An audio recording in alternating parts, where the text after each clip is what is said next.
자, 이번에 커피 한 잔에 감칠맛 나는 시럽, 달콤한 시럽 한 스푼 같은 달콤 쌉쌀한 정체 분석하는 여기도 시럽자들 코너입니다. 자, 두 분 함께합니다. 최태경 더불어민주당 전 대변인님 안녕하십니까? 안녕하세요. 반갑습니다. 반갑습니다. 자, 그리고 오늘부터 함께 또 새로 하신 이제 나오셨었는데요. 신성범 전 의원 나오셨습니다. 안녕하십니까? 반갑습니다. 예. 신성범입니다. 네, 반갑습니다. 반갑습니다. 자, 바로 들어가겠습니다. 그 정부가 이제 추경안 편성했는데 33조 원 규모고요. 근데 이제 재난지원금 수혜 대상 논란이 좀 있긴 합니다. 그 소득 하위 80%한테 지급하는 건데 최태경 대변인님, 예. 이거 뭐 방금 전에 뭐 저희 망관위에서도 그 기준선을 갖다가 180% 소득 중위 이렇게 설정했다고 하는데 어떻게 뭐 잘 한 것 같습니까? 예. 아마 국회에서 약간의 미세 조정은 가능하겠지만요. 예. 지금 먼저 제가 국민들께 꼭 말씀드리고 싶은 거는요. 일단 이번 역대 사상 최대의 추경이 가능했던 이유는 우리 한국 경제의 경기 회복이 가파르게 이루어지고 있다는 뜻입니다. 예상했던 수치보다 더 많은 세수가 거칠 것이 예상되기 때문에 이렇게 사상 최대의 추경을 편성할 수 있었고요. 아까 국회에서 미세 조정은 있겠지만 하위 80%라고 하지만 이걸 연 소득으로 했을 때 한 가정당 1억입니다. 그리고 그 월로 따지면 우리 한국 근로자의 평균 임금인 400만 원의 2배인 800만 원을 월 소득으로 올리는 가정까지 지원된다는 뜻입니다. 그래서 아주 폭넓게 지원된다고 볼 수 있고요. 근데 이제 이런 말이 했죠. 상위 20%가 못 받기 때문에 형평성 논란이 있었는데 그러한 것을 보완하기 위해서 소비 지원금, 상생 소비 지원금, 일명 캐시백 제도를 도입하기로 하였습니다. 그래서 이 캐시백 제도 같은 경우에는 2분기 사용했던 금액의 3% 이상 초과할 때부터 10%를 사용 금액의 10%를 돌려주겠다는 것인데요.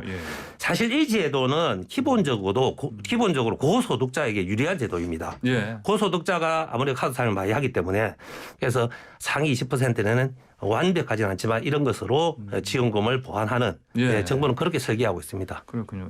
신선민 저는 우선 뭐 이렇게 불가피하다는 건 인정하는데 이런 문제잖아요. 이게 소득 하위 80%니까 이제 상위 20%는 빠지는 건데, 근데 이렇게 되면 이제 예를 들어서 80%와 뭐 81% 차이가 그 어떻게 나눌 것이냐 실무적으로 누구는 받고 누구는 안 받고 하는 차이를 어떻게 할 것이냐. 방금 뭐 대변인께서 설명해 주셨습니다만은 정부에 지금 나오는 언론 보도를 보면은 결국은 뭐 기준 중위 소득의 180% 선이다. 4인 가족으로 보면은 연봉이 4인 가족이 벌어들이는 게 한 뭐 1억 한 500이면 그 1억이면 1억 위로는 못 받고 아래는 받는다는 거잖아요. 뭐 이런 건데 이럴 때의 형평성 문제가 뭐 당연히 제기될 수밖에 없는 거고 뭐 굳이 따지자면 80%, 80.1% 이걸 정부가 나눌 수 있을까? 무엇을 기준으로 하나 문제고. 저는 다 좋은데 이게 처음부터 이렇게 작년 4월 이후에 계속적으로 보편과 선별 논쟁을 하면서 하나 벌어졌던 문제가 좀 피해를 받는 계층이 무슨 뭐 재난 불평등이라 그랬잖아요. 그러면 계층마다 또 직역마다 직업군마다 차별이 있는 건데 차이가. 근데 어떻게 보면 계속적으로 좀 피해를 받는 계층 그러니까 일반 좀 뭐 저소득층이라든지 그다음에 자영업자에 좀 집중되는 원칙을 견지하지 못한 탓에 결국은 항상 형평성 시비에 걸린다는 점을 꼭 지적하지 않을 수가 없어요. 그러니까 이게 아주 거칠게 얘기하면 국민들의 기대 심리와 이런 걸 너무 자극했다. 저는 그런 측면을 분명히 제가 처음부터 이것은 재난에 대한 지원금이라고 했으면 피해 계층한테 두텁게 가는 그런 측면의 접근이 훨씬 더 올바랐다는 생각을 지금도 저는 지울 수 없습니다. 잠깐만 여기서 한 가지만 이번에 추경안에 보면요 손실보상 자영업자 손실보상 그리고 자영업자 상생 회복 자금 또 같이 편성되어 있다는 거 소개해드립니다. 알겠습니다.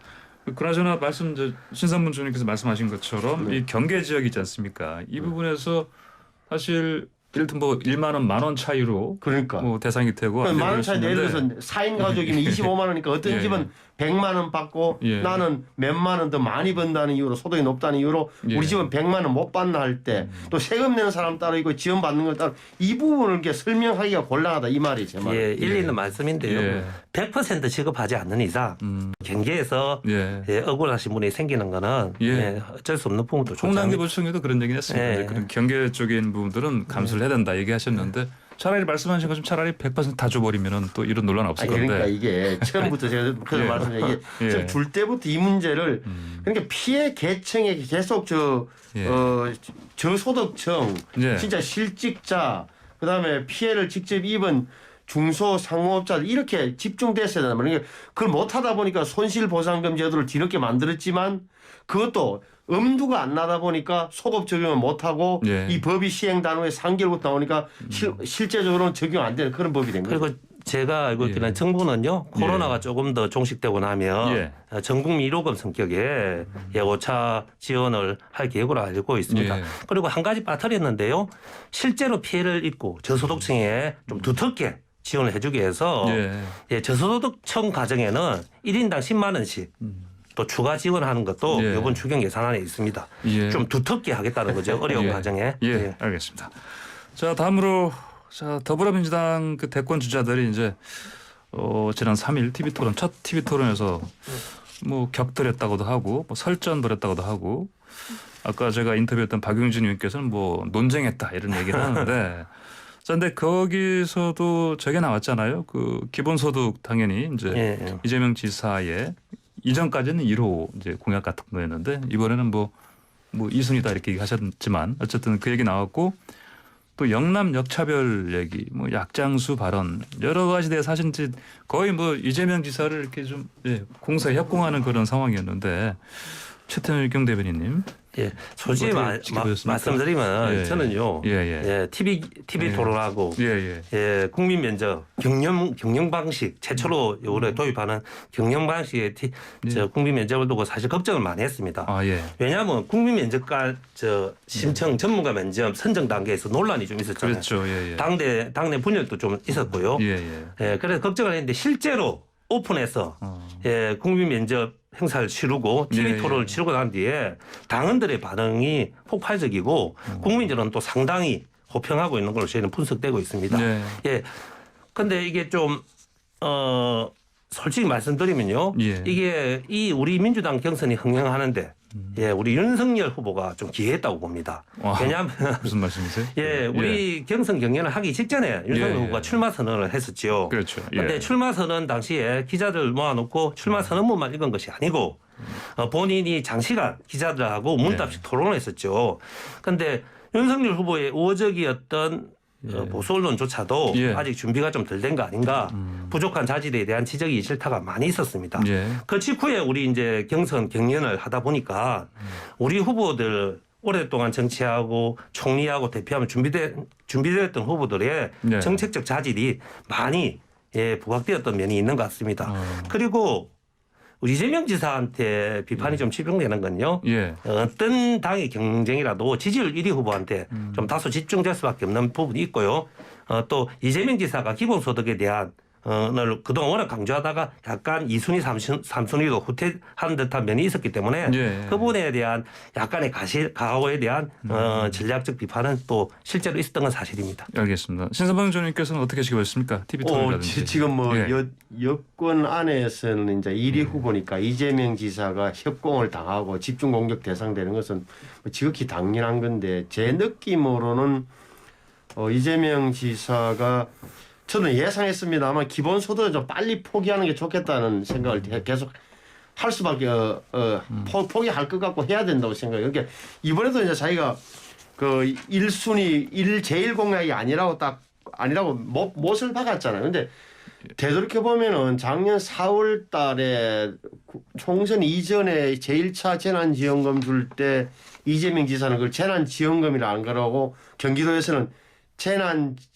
기본소득이라는 표현까지 쓸 정도로 이재명 하면 기본소득인데 이걸 완전히 요번에 이제 포기했단 말이에요. 그 중간에 물론 이제 당내의 다른 주자들은 물론 야당의 뭐 윤희숙 의원이라든지 유승민 전 의원한테 공격을 많이 받았고 한데 이분이 원래 기본 구상이 이런 거였잖아요. 뭐 1년에 50만 원, 한 달에 4만 원 얼마 주면 50에 5천만 명이면 25조 원 됩니다. 그 다음에 한 번 더 하면은 예를 들어서 1년에 100만 원이면은 50조 들어갑니다. 이런 거였잖아요. 근데 저는 뭐 그때부터 이거는 불가능하다. 우리 현실 세계에서는 불가능하다.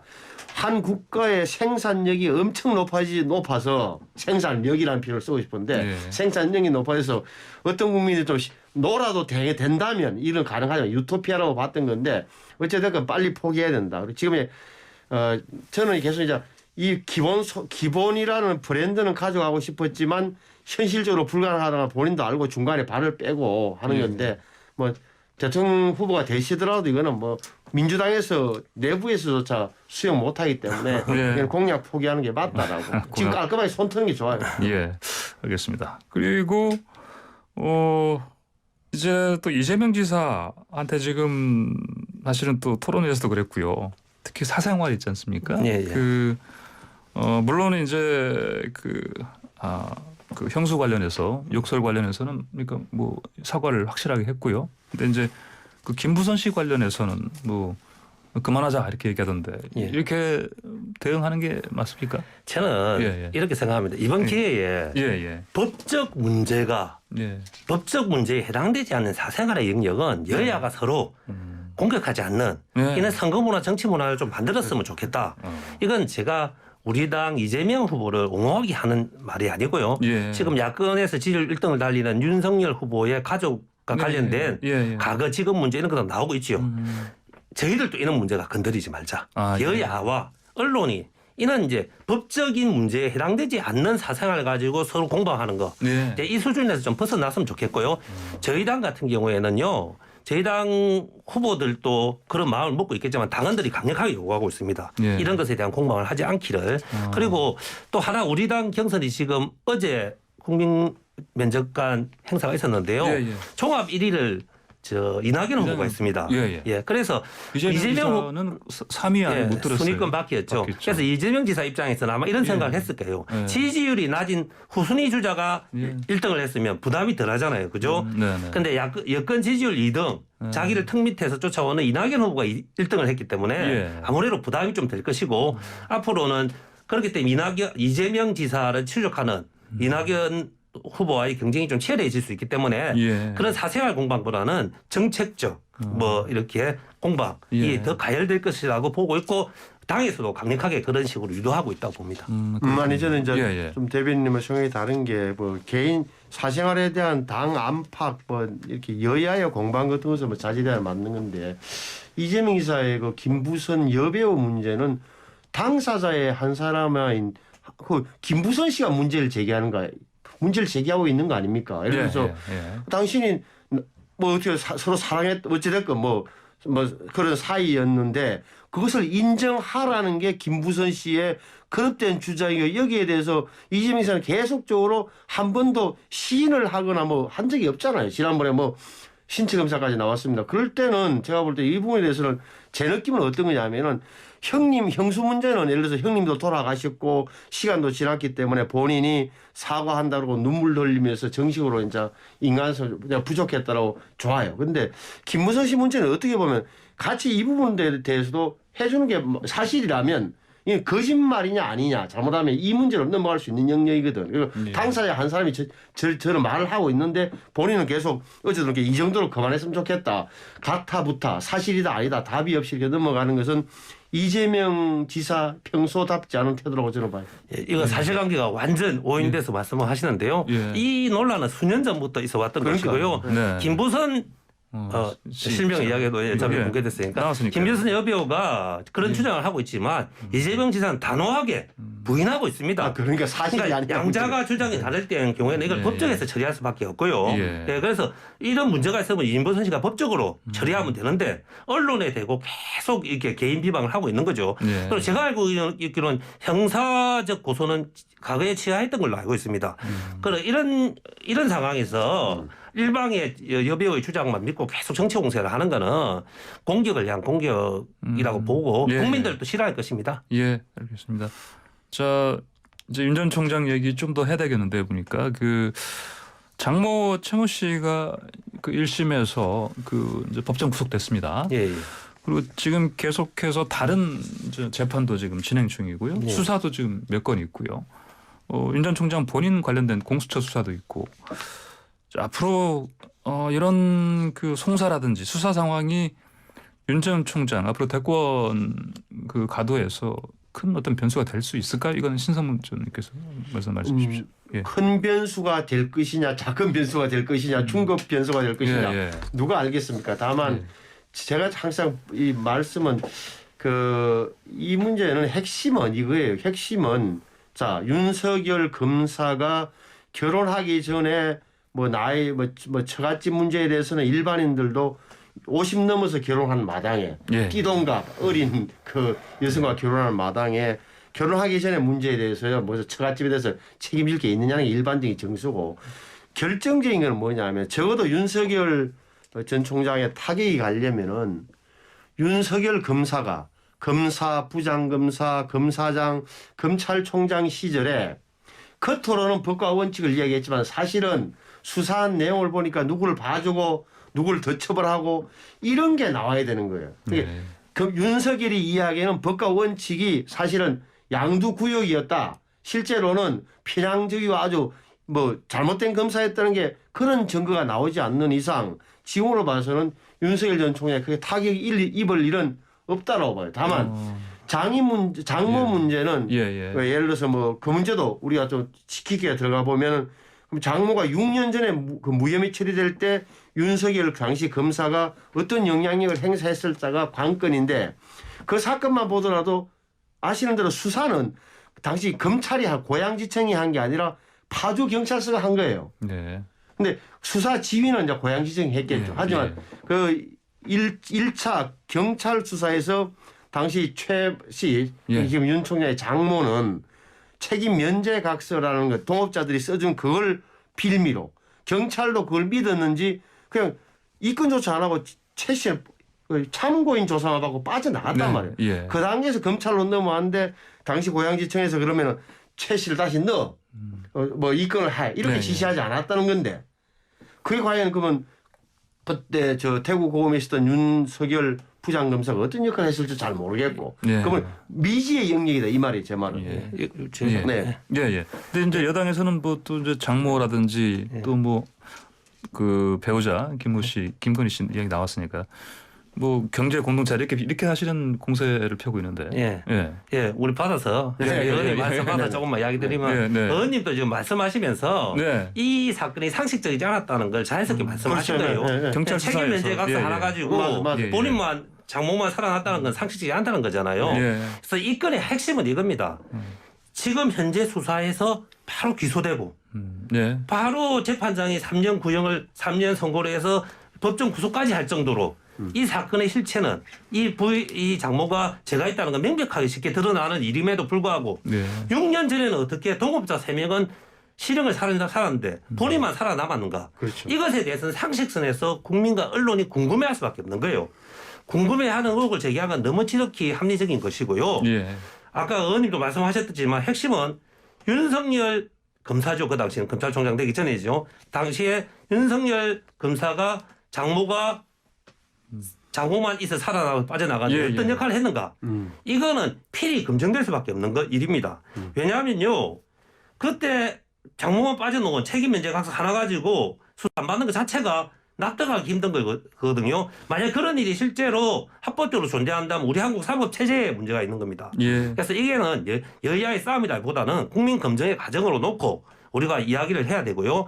그리고 저희는 뭐 국민의힘은 연좌제 이야기를 하시는데 저희도 연좌제는 반대합니다. 장모가 아무리 죄가 있어도 그것이 윤석열 검찰총장과 직접 연관이 없고 윤석열 총장이 부정한 기입을 안 했다면 저희도 더 공격할 의사는 없습니다. 예. 하지만 그 과정에 너무나 합리적으로 볼 때 의심할 수밖에 없는 상황이기 때문에 그 과정의 검증은 윤석열 총장이 자기가 먼저 자료 제출하고 먼저 해명하고 예. 그리고 언론과 우리 여당의 질문에 답해야 할 의무가 있다고 저는 생각합니다. 재민님 말씀 잘해 주셨는데 저도 그렇게 생각해요. 똑같아요. 제 생각. 우리가 6년 전에는 왜 빠져나갔을까? 최은순 씨가 예. 7명이 나왔습니다만 왜 빠져나갔을까? 그리고 6년 후에는 또 왜 이렇게 그 검찰이 왜 이렇게 기소를 했는가? 두 가지를 보면 첫 번째는 그 말씀드린 2015년에 수사 주체가 파주 경찰서였다. 예. 다시 말하면 당시 수사한 경찰관이 조사과나 수사과에 경사나 경위가 있어서 그 수사관이 예, 예. 이 사람이 살아 있을 거 아닙니까? 예. 그러면은 이 사람이 나와서 말해주면 되는 거예요. 그때 내가 누구를 뭐 검찰에서 전화 받고 한 게 아니라 예, 예. 그리고 통업자들끼리 최은순 씨는 병원 운영에 관여하지 않았기 때문에 앞으로 그냥 1년 전에 그만뒀으니까 이사장에서 관여하지 않았다고 각서를 보니까 처벌을 해봐야 의미가 없을 것 같아가지고 참고인 조사하고 뺐다고 하는 건지 예. 아니면 검찰에 올렸는데 검찰에서 최은수를 뺐다든지 이건 수사관한테 확인만 하면 되는 문제예요. 두 번째는 통업자들 있잖아요. 통업자들 3명 실형받은 한 분, 예. 집행유예 받은 두 예. 사람 있으니까 이 사람들한테 가서 물어보면 사실은 최은순 씨가 우리와 같이 범죄를 저질렀는데 사의 빼기라고 해서 싹 빠져나와 우리만 처벌받았습니다라고 합니까 지금?